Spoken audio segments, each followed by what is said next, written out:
আজকের এই ভিডিওটি অত্যন্ত গুরুত্বপূর্ণ। সেটা হচ্ছে আপনারা অনেক সময় ক্যাপকাট, কাইনমাস্টার, ইনশট অথবা বিভিন্ন সফটওয়্যারের মাধ্যমে ভিডিও এডিট করে থাকেন। কারণ ভিডিও এডিটরের মাধ্যমে আপনারা ইউটিউবে বা ফেসবুকে ভিডিও আপলোড করতে পারেন খুব সুন্দরভাবে। তো আমি আজকে দেখিয়ে দিব কাইনমাস্টার, ক্যাপকাট এর একটা সুন্দর অ্যাপ যেটা আপনারা বিনামূল্যে ডাউনলোড করে ব্যবহার করতে পারেন। এমনকি এই অ্যাপটি ব্যবহার করে আপনারা কাইনমাস্টার, ক্যাপকাটকেও ভুলে যাবেন, কারণ এত সুন্দরভাবে ভিডিও এডিট করা যায় এই অ্যাপটির মাধ্যমে, দেখলে বিশ্বাস করা যাবে না। তো চলুন দেখিয়ে দিচ্ছি আপনাদের সেই অ্যাপটি কিভাবে ডাউনলোড করবেন, কিভাবে অ্যাপটির মধ্যে কাজ করবেন। চলুন চলে যাচ্ছি মূল ভিডিওতে। তো আপনারা প্রথমে প্লে স্টোরে চলে যাবেন। প্লে স্টোরে গিয়ে আপনারা সার্চ বক্সে লিখবেন VITA। দেখেন উপরে আমি এখানে সার্চ করেছিলাম, সার্চ বক্সে অবশ্য চলে আসছে। এখানে আপনারা এই সার্চ বক্সে এটা লিখে সার্চ করবেন। দেখেন এটা লেখার পরে এখানে কিন্তু একটা চলে আসছে ভিটা video editor and maker.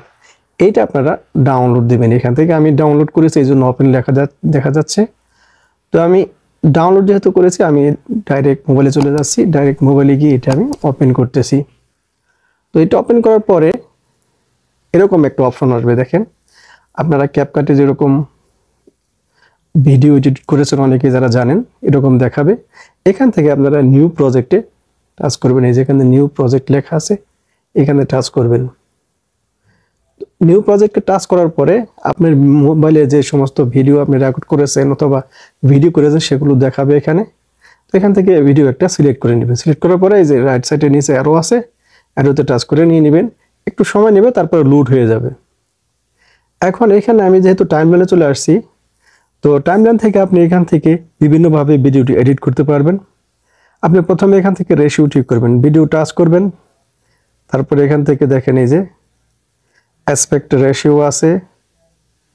Aspect রেশিওতে আপনি এখান থেকে ঠিক করতে পারবেন। এই যে এখানে লেখা আছে, এখান থেকে আপনি কোন হিসেবে সেট করবেন বা কম্পিউটারের মনিটরে যেরকম দেখাবে অথবা মোবাইল স্ক্রিনের বিভিন্ন ধরনের রেশিও আছে এখানে।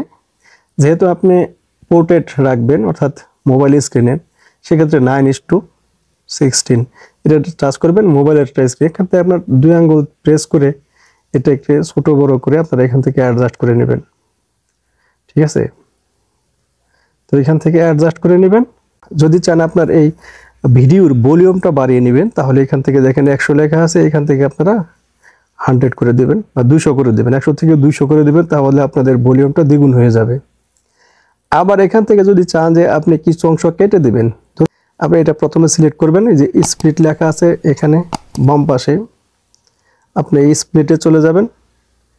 স্প্লিটে গিয়ে এখানে টাচ করবেন। দেখেন এখানে কেটে গেছে। এখন যদি বাম পাশেরটুকু বাদ দিতে চান, তাহলে বাম পাশেরটুকু সিলেক্ট করবেন। সিলেক্ট হয়ে গেছে। এখন এখান থেকে যদি এখানে এই যে বাদ দিতে চান, বাদ দিয়ে দিবেন।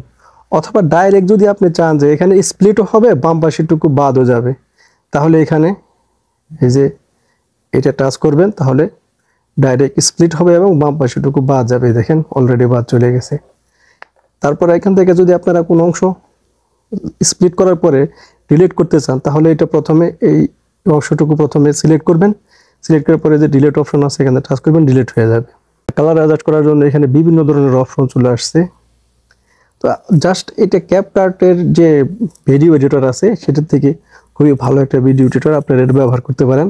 ক্যাপকাটে যে সমস্ত জিনিস আছে সবগুলো অপশনে চলে আসছে। ব্রাইটনেস যদি বাড়াতে চান তাহলে ভিডিও সিলেক্ট করবেন।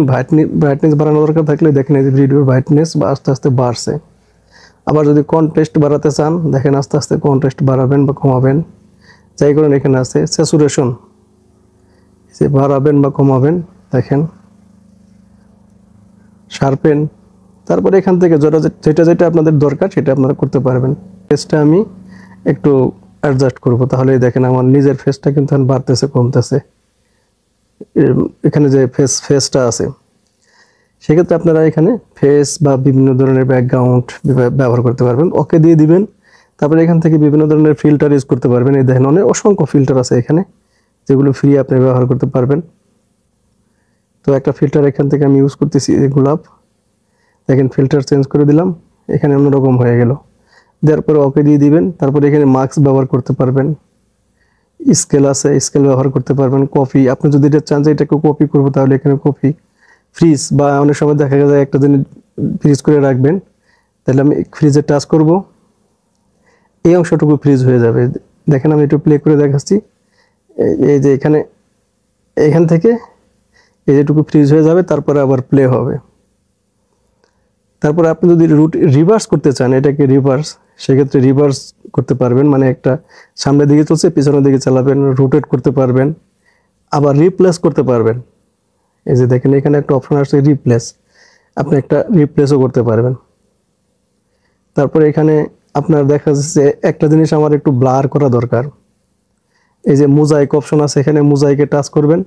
টাচ করার পরে দেখেন এই যে যেমন আমার ফেসের উপরে আনলাম, আমার ফেস কিন্তু দেখা যাচ্ছে না। এটাকে আপনি কম বেশি করে এটা কি করতে পারবেন, এই যে এরকম অল্প করতে পারবেন বা বেশি করতে পারবেন। মানে অনেক সময় আছে না মাঝে একটু জায়গা না দেখাইতে চাই, অর্থাৎ হাইড করতে চাই, সেক্ষেত্রে কিন্তু আপনি এটা ব্যবহার করতে পারবেন। ওকে দিয়ে দিবেন। ওকে দেওয়ার পরে এটা যদি আপনারা রাখতে চান ওকে, না রাখতে চাইলে আবার এটা বাদ দিয়ে দিবেন। এখান থেকে এই যে উপরে লাল ক্রস চিহ্ন টাচ করলে চলে যাবে। এখন এখান থেকে যদি মনে করেন যে এর ব্যাকগ্রাউন্ড আমার দরকার হচ্ছে কালো, দরকার নাই, বা ব্যাকগ্রাউন্ড চেঞ্জ করা দরকার, এখান থেকে ব্যাকগ্রাউন্ড করতে পারবেন, কালার করতে পারবেন, ব্লার করতে পারবেন, ইমেজ ব্যবহার করতে পারবেন যদি আপনার পছন্দের কোনো ইমেজ থাকে। এখানে আমি যদি ব্লার করি, দেখেন এই যেরকম ব্লার হয়ে যাবে, ব্লার হয়ে গেছে, দেখেন পিছনে ব্লার হয়ে গেছে। আবার যদি আমি ব্লার ব্যবহার না করি, কালার দিয়ে দিই, বিভিন্ন ধরনের কালার হচ্ছে, দেখেন কালার চেঞ্জ হচ্ছে। ইমেজ, আমি যদি কোনো ইমেজ ব্যবহার করি এখান থেকে, অথবা আপনার ইচ্ছা মতো যদি আপনি গ্যালারি থেকে কোনো ইমেজ ব্যবহার করতে চান, তাহলে এখান থেকে আপনি বিভিন্ন ধরনের গ্যালারিতে ইমেজ ব্যবহার করতে পারবেন। দেখেন আমার ইমেজ চলে আসছে। তো আমি যেহেতু এখান থেকে আমার এই ব্লারটা ভালো লাগে, আমি ব্লারটি রেখে দিলাম, তাহলে এটাই রেখে দিব। তারপর এখান থেকে আপনারা টেক্সট ব্যবহার করতে পারেন, যেটা ক্যাপকাটের মধ্যে সবচেয়ে বড় সমস্যা, সেটা হচ্ছে বাংলা লিখতে পারি না। আপনারা এই টেক্সটে সিলেক্ট করবেন, টেক্সট সিলেক্ট করার পরে এখানে টেক্সট আসবে, এখানে আপনি বাংলায় লিখবেন, যেমন হয় তাই। আমার সোনার বাংলায় আমি লিখলাম, দেখেন এই যে লেখা হচ্ছে এখানে। লেখার পরে যদি আপনারা এটাকে বিভিন্ন ধরনের স্টাইল করতে চান, তাহলে এখান থেকে স্টাইল করতে পারবেন। এই যেখানে স্টাইল আছে, দেখেন লেখাটা কিন্তু কমলা কালার হয়ে গেছে, লাল কালার হয়ে টাচ করলে লাল হয়ে যাবে। এরকম বিভিন্ন স্টাইলের হবে। আবার ক্যাপশন হিসাবে ইউজ করতে চাইলে যে নিচে এরকম ক্যাপশন আসবে, আপনারা এখানে ক্যাপশন হিসেবে ব্যবহার করতে পারবেন, বা বিভিন্ন ধরনের টাইটেল আছে, টাইটেল হিসেবে ব্যবহার করতে পারবেন, এগুলো অসংখ্য আছে। আবার অ্যানিমেশন হিসেবে ব্যবহার করতে পারবেন, লেখাটা কিভাবে আসবে যাবে, দেখেন লেখাটা সামনের দিকে যাচ্ছে, বা দ্রুত এখান থেকে দ্রুত করতে পারেন, কম বেশি করতে পারেন। তো বন্ধুরা, আসলে যারা ক্যাপকাট ব্যবহার করেন বা কাইনমাস্টার ব্যবহার করেন, অ্যাপসের মধ্যে ডিফারেন্ট একটু নেই আমি মনে করি, বরঞ্চ এই অ্যাপসের মধ্যে আরও ইজিলি আপনি ভিডিও এডিট করতে পারবেন। তো আপনি বিশ্বাস না হলে আপনি ডাউনলোড করে অ্যাপস ব্যবহার করে আমাকে রিভিউ করবেন। তবে বন্ধুরা, আমি ভিডিও শেষের দিকে একটা কথা বলে দিচ্ছি, সেটা হচ্ছে এই ভিডিওটি আমি এই অ্যাপসটি প্রমোশন করার জন্য বা কারোর সাথে কোলাবরেট করে বানাইনি, আমার ভালো লেগেছে এজন্য আমি এই ভিডিওটা বানিয়েছি। হয়তো আপনাদের ভালো নাও লাগতে পারে, তবে আপনারা ট্রাই করে দেখতে পারেন। ভালো লাগলে অবশ্যই আমার ভিডিওর নিচে কমেন্ট, লাইক এবং শেয়ার করবেন। ধন্যবাদ, সবাই ভালো থাকবেন। দেখা হবে পরবর্তী কোনো ভিডিওতে। আল্লাহ হাফেজ।